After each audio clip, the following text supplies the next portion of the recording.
Hey, what's up? It's Tony. I hope you enjoyed the video you're about to watch and you get some useful information from there that you can utilize in your own life so that you can have a healthier, much more enjoyable lifespan.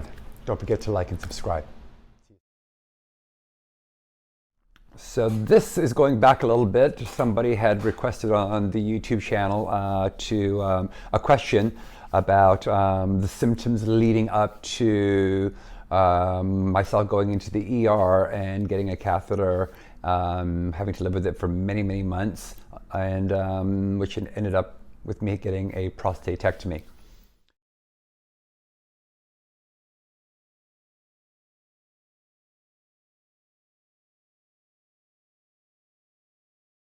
So this is for them, and I guess many other people who want to know what were my symptoms leading up to it.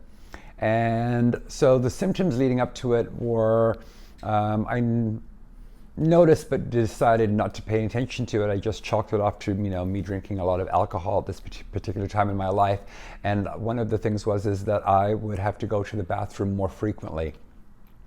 And I would plan my day, right, knowing right where the different bathrooms were. What else did I do? I also too found myself having to go to the bathroom and the flow wasn't as strong, or there would be starting and stopping, right, or going to the bathroom and because I had to go so badly, and then getting there and then not being able to go, which is another thing.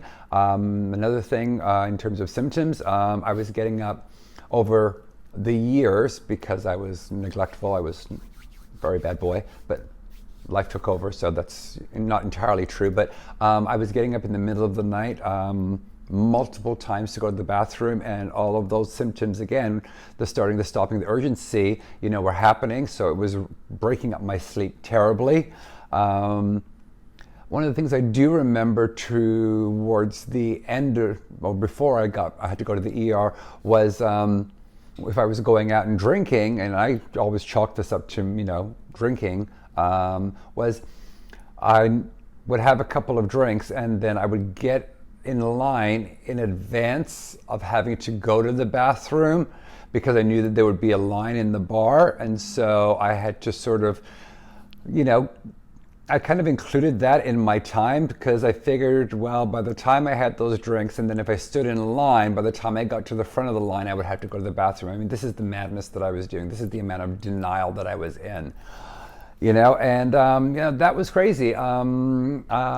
Friends and family members started to notice and comment, hey man, you always have to go to the bathroom. You're always going to the bathroom, right? Oh my God, or walking home, or from the club or whatever, and just or bar, and I would have to go to the bathroom desperately and wouldn't be able to make it home, and would be going between cars. I mean, this became things that people started to notice. I would be out with my sister. She noticed many years before I did anything about it, and was saying to me, you go to the bathroom all the time. And I was just like, no, I just have to go because I'm drinking a lot of water, whatever the case may be. So those are the symptoms that I got used to and adjusted my life around and was in denial about, I guess. I didn't think it was very serious. I just thought it was because I was drinking a lot at the time. And it turned out that it wasn't. Another thing that had happened before the ER was the year before I had gone to the doctors and had all of my levels done and my PSA done. And my PSA levels were something to be concerned. My main doctor suggested to me to go to a urologist, and I went to the urologist and he said, your numbers are getting higher. I don't remember exactly what they are, but they're getting higher and we need to watch them. And because there was concern for my bladder, and not my bladder, my prostate, and he checked my prostate and said there was enlargement, and so, yeah, I was supposed to go back to him, but I didn't, because life took over and my family needed me, and I went, to make sure that they were taken care of, and I put my health.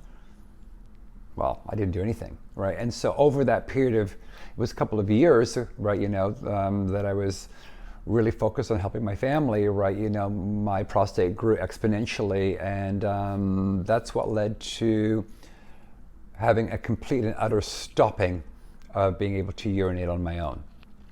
And that's when I ended up in the ER. So I had ignored the warning signs, which you should not. I made excuses, and then I was neglectful, and I paid the price. So if you have any of those symptoms at all, you need to be honest with yourself, because something is going on. And before it gets worse, you need to catch it now, because most often than not, these things can be prevented if you catch these symptoms early. And I've learned not to be so busy anymore to take care of my health. I've learned to, I've also to stop drinking. So that's the main one. But yeah, I would suggest that if you have any of the symptoms, to go and get checked out. It's really, really important, especially as we get older. The current age right now for prostate screening and colon, actually, but that's not what this is about, is 50. I believe that it should be 40, right? Because my urologist, the nurses there told me that they're seeing cases of younger and younger men. So don't make excuses, right? Don't neglect yourself, because this is all you have. And something as simple that we take for granted, so simple, it's like blinking or breathing, going to the bathroom, right? When it's gone and you no longer can, trust me when I tell you, you would have wished you took the steps to make sure that didn't happen, because life becomes very, very, very complicated. So take care of you. I hope that helps.